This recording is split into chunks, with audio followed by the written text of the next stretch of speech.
तो यहाँ पर इंग्लिश के टेक्स्ट बुक बिहाइव का लेसन 3 है, द लिटिल गर्ल। और इसके क्वेश्चन आंसर्स को समझते हैं। तो पहला क्वेश्चन है, who were the people in Kezia's family. तो केजियास फैमिली में कौन कौन लोग थे, ये हमको बताना है। तो केजियास फैमिली तो यहाँ से उतार दिए। हैड, हर ग्रैंड मदर, उसकी दादी माँ थी। मदर उसकी माँ थी। और उसके फादर थे। कितने लोग हो गए? 3 ही लोग थे। फिर यहाँ नेक्स्ट क्वेश्चन है, what gift did Kezia prepare for her father. तो उसके फादर का बर्थडे था और इस बर्थडे के लिए केजिया ने क्या गिफ्ट बनाया था। ठीक है, तो यहीं से हो जाएगा, Kezia made a pin cushion as birthday gift for her father. तो यहाँ इसी तरह से लिख देना है, ये ध्यान रखना है।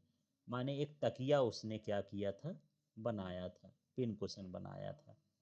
ठीक है, पिन कुशन का मतलब सिलाई करके तकिया जब बनाते हैं तो उसको हम क्या बोलते हैं, पिन कुशन। और कब के लिए बनाया था, बर्थडे गिफ्ट के लिए, है ना, उसके पापा का बर्थडे था उसके लिए बनाया था। नेक्स्ट है, what was the little girls fault when she appeared before her father. अब जो है उसका क्या फॉल्ट था, जो छोटी सी लड़की थी बेचारी, वो क्या गलती कर दी थी, है ना, तो उसको पापा के पास ले जाना पड़ा। तो Kezia had mistakenly turn the important papers. तो जो केजिया है, गलती से जो इम्पॉर्टेंट पेपर्स थे पापा के, उनको फाड़ दी थी। छोटे छोटे क्या कर ली थी, टुकड़े कर ली थी। That had her father's great speak for the port authority. और उस पेपर में एक स्पीच लिखी थी जिसको उनको भाषण देना था। कहाँ देना था, पोर्ट अथॉरिटी में। She had stuffed them in the pin cushion. अब वो जो कागज हैं उसको किस में डाल दी थी, तकिया में। वो एक कपड़ा ली थी, कपड़ा को ये 3 तरफ से सिल दी, सिलाई करने के बाद इसके भीतर क्या भर दी थी, कागज के टुकड़े भर दी थी। ठीक है, यही उससे गलती हो गई थी, वो कागज को नहीं जान पाई कि इंपॉर्टेंट है कि क्या है।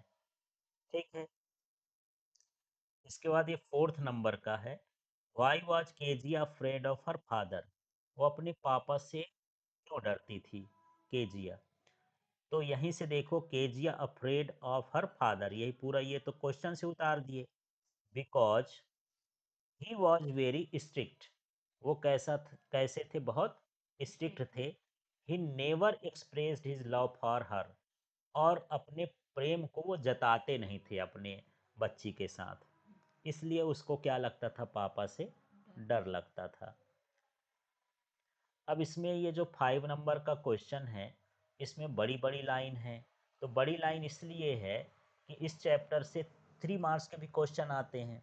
तो जब बड़ा क्वेश्चन आएगा 3 नंबर का, तो इसमें बड़ा आंसर भी होना चाहिए।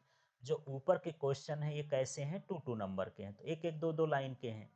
तो यहाँ पर देखेंगे इस प्रश्न को, how does Kezia begin to see her father as a human being who needs her sympathy. तो केजिया ने कैसे अपने पापा को देखा कि इनके अंदर भी इंसानियत है। ठीक है ना। तो पहले तो वो डरती थी पापा से। तो देखो क्या हो गया था, one night Kezia had a night mayor. एक रात को केजिया को नाइट मेयर हुआ, मतलब रात का सपना आया। Which made her too terrified. उस सपने से वो क्या हो गई, डर गई, टेरिफाइड हो गई। She was crying out of fear. और वो डर के मारे रोने लगी, है ना। वेन सी वोक अप, जब वो जगी, she found her father beside her bed. तो उसके बगल में अपने पापा को पाई। अपने बगल में किसको पाई, पापा को। शायद रो रही होगी तो पापा उसके दौड़ के आए होंगे, है ना, उसके बगल में लेट गए होंगे। With a candle in his hand. तो वो दौड़ते दौड़ते आए होंगे कि क्यों रो रही है, एक कैंडल को जला करके वो उसके बगल में आ जाते हैं। When he came to know about her nightmare, अब जब उनको जानकारी मिली कि इनको बुरा सपना आया, पूछे होंगे कि क्यों रो रही हो, क्या दिक्कत है, तो बताई होगी अपने नाइटमेयर के बारे में। He blew out the candle, bent down and caught up the child in his arms. तो वो कैंडल को दूर रख देते हैं, झुकते हैं और अपने बाहों में उस लड़की को ले लेते हैं। ठीक है।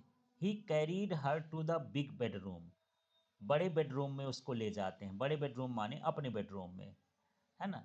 ही laid her on bed and pulled the covers up around her, उसको जो है अपने बेड में सुला देते हैं और उसके ऊपर चद्दर अद्दर जो है वो क्या करते हैं, डाल देते हैं।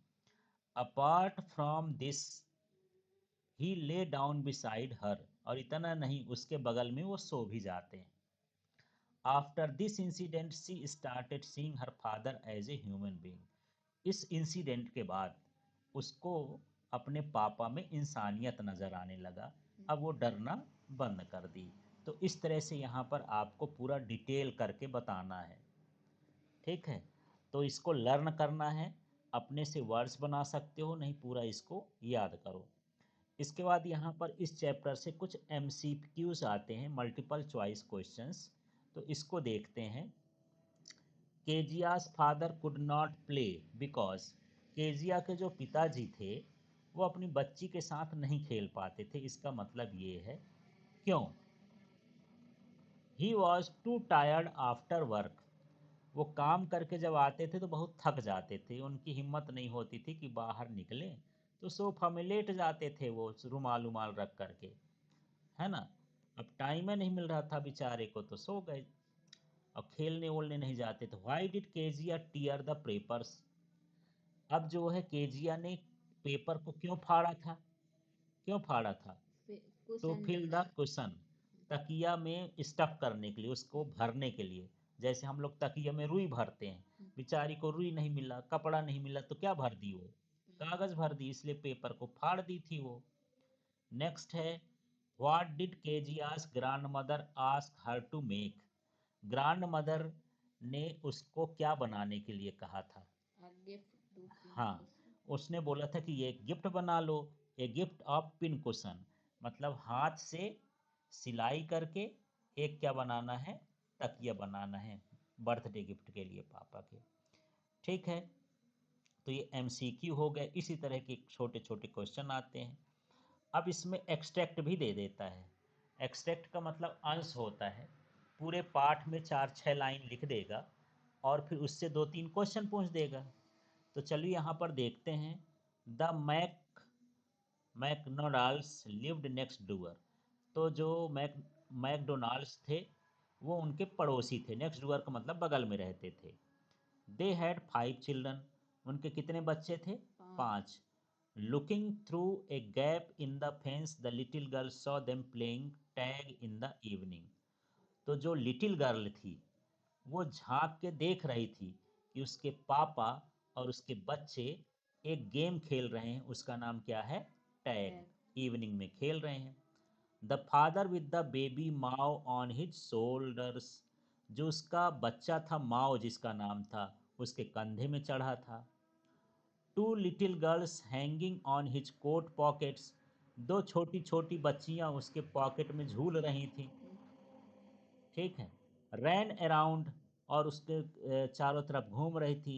राउंड द फ्लावर ब्लेड्स, और वो जो फूल पत्ते लगे होंगे उन पर वो लेट रहे थे, झूम रहे थे। शेकिंग विथ लाफ्टर, और खूब हंसी मजाक कर रहे थे। Once she saw the boys turn the hose on him and he tried to catch them laughing the all time, और उन्होंने एक रस्सी को खींचा, है ना, उसको बांधा और उसको घूमा, और हमेशा वो क्या रहते थे, हंसते रहते थे। ये सब देख के तो ही उसको लगता था कि मेरे पापा जो है ना मुझसे खेलते हैं, ना बात करते हैं, ना कुछ करते हैं, और देखो बगल में जो है अच्छा खेल रहे हैं। वो नहीं समझ रही थी कि मेरे पापा के पास वर्क बहुत ज़्यादा है, उनको टाइम नहीं मिल पाता है। ठीक है। अब यहाँ पर उससे क्वेश्चन है, तो क्वेश्चन उसी के भीतर मिल जाएगा। द मैकडोनाल्ड्स हैड, कितने चिल्ड्रन थे उसके? 5। अभी पढ़े ना ऊपर, है ना, ऊपर से छांट के लिखना है। फिर क्या है? The name of the baby with the father was, है ना, तो जो बेबी उनके शोल्डर में चढ़ा था उसका नाम क्या था? माओ था। The little girl saw, little girl ने क्या देखता? कि वो चिल्ड्रन कौन सा गेम खेल रहे थे? चिल्ड्रन प्लेइंग टैग, टैग वाला गेम खेल रहे थे, उसमें लिखा हुआ है। अब इसी में एक पोयम भी है ना, और उस पोयम को समझते हैं। रेन ऑन द रूफ लिखा है कोर्स किन्ने ने, ठीक है। तो इसमें भी 4-6 लाइन 8 लाइन देता है और इसके बाद उसका क्वेश्चन आंसर पूछता है। When the humid shadows over over all the starry spheres and the melancholy darkness gently weeps in the rainy tears, what a bliss to the press to the pillow of a cottage chamber bed and lie listening to the patter of the soft rain over it। तो चलिए, जब poem पढ़े होंगे तो उसका मतलब तो समझ गए होंगे। इसमें अब आंसर ही देख लेते हैं, क्वेश्चन आंसर क्या है। From which poem the above extract has been taken, ये जो लाइन है किस पोयम से ली गई हैं? तो पोयम का नाम क्या है? Rain on the roof. Next है the opposite of the word bliss, bliss का अपोजिट क्या है? तो ब्लिस माने होता है भला करना, और ये इसका अपोजिट क्या हो गया? कर्स, है ना, बुरा करना, ठीक है। या पाप भी कर सकते हो कि ये पुण्य है, तो ये क्या कर्स माने क्या हो गया? पाप हो गया। जैसा भी समझो, भला बुरा भी समझ सकते हो, पाप पुण्य भी समझ सकते हो। Where do the shadows over, shadows कहाँ पर पड़ी? ऑन द स्टेरी स्फीयर्स, इसमें पढ़ेंगे तो बहुत सारी चीज मिल जाएगी। ये शैडोज ओवर ऑन स्टेरी, हाँ, स्फीयर्स, ऐसे हो गया। फिर है what revives the sweet memories in the poets mind, तो पोएट्स के माइंड में कौन सी मेमोरी आती है, कौन सा याद आता है? Rain drops falling on the roof, उनके ज़माने में रेन ड्रॉप्स जो है वो जब उनके छत पर गिरता था तो पैटर पैटर करता था, पट पट पट पर गिरता था, वही उनको क्या हो रहा है? याद आ रहा है। फिर है what does स्टेरी spheres mean, स्टेरी sphere का मतलब क्या है? Sky filled with the star, ये जो पूरा आसमान है वो स्काई स्टार्स से क्या है? फिल है, तो हम उसको क्या बोलते हैं? स्टेरी स्फेयर्स, ठीक है। अब इसके क्वेश्चन आंसर्स देख लेते हैं। What sound do the raindrops make, raindrops कौन सा साउंड बना रही थी?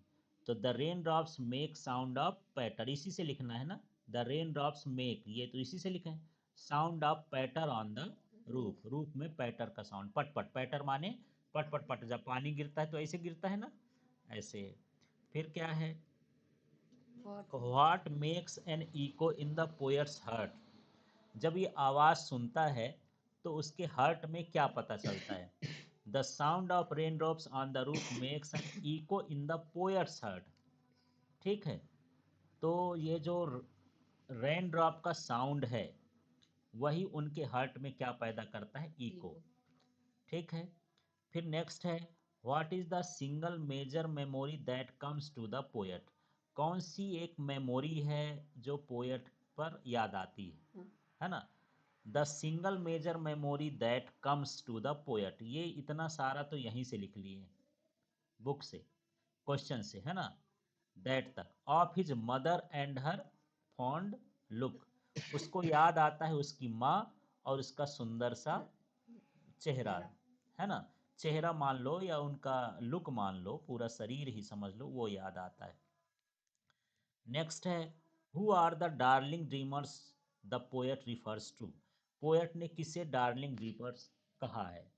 तो darling dreamers refers to the poet and his siblings, poet है और उसके सिबलिंग्स, सिबलिंग्स का मतलब होता है भाई बहन, है ना। When they were children and had sweet dreams, जब वो बच्चे थे अपने भाई बहनों के साथ खेला करते थे, तो उन्हीं को क्या बोलते हैं? डार्लिंग ड्रीमर्स, है ना, ऐसा है। अब यहाँ पर इसकी समरी भी देख लेते हैं। कभी कभी पूछ देता है कि इस पोयम की सेंट्रल आइडिया लिख दो, थीम लिख दो, समरी लिख दो, तो फिर इससे आप पूरा लिख सकते हो। और यदि आपको ये बनता है तो क्वेश्चन आंसर भी बना सकते हो। The poet tries to describe how to feel on rainy day. Poet describe करता है कि रेनी डे को हम कैसे फील करते हैं, पानी बरसात को। The poet states that whenever it rains he starts to recall all his past memories. Poet कहता है कि जब पानी गिरने लगता है तो वो जो पुरानी यादें होती हैं उनको ये क्या करता है, याद करता है। While lying on his bed in the cottage, he listens to the pitter patter sound on the rain. जब वो बिस्तर में पड़ा रहता है तो रेन की आवाज़ जो पिटर पटर बजती है उसको क्या करता है, सुनता है। As he listens to the sound of the rain, he starts to remember his old days when he was the little boy. जब ये सुनता है तो उसको अपने बचपन के दिन आते हैं, जब वो छोटा बच्चा था तो उन दिनों को क्या करता है, याद करता है। ही रिमेंबर्स हिज मदर, वो अपनी माँ को भी याद करता है। Who is not with him now, जो अभी उनके साथ नहीं है, मतलब जिंदा नहीं है। But her memories will always be with in him, लेकिन उसकी यादें अभी भी उनके अंदर हैं। तो इस तरह से ये पोयम है। इतना आपको लिख लेना है और इतना ही आपको अच्छे से याद करना है इस चैप्टर में।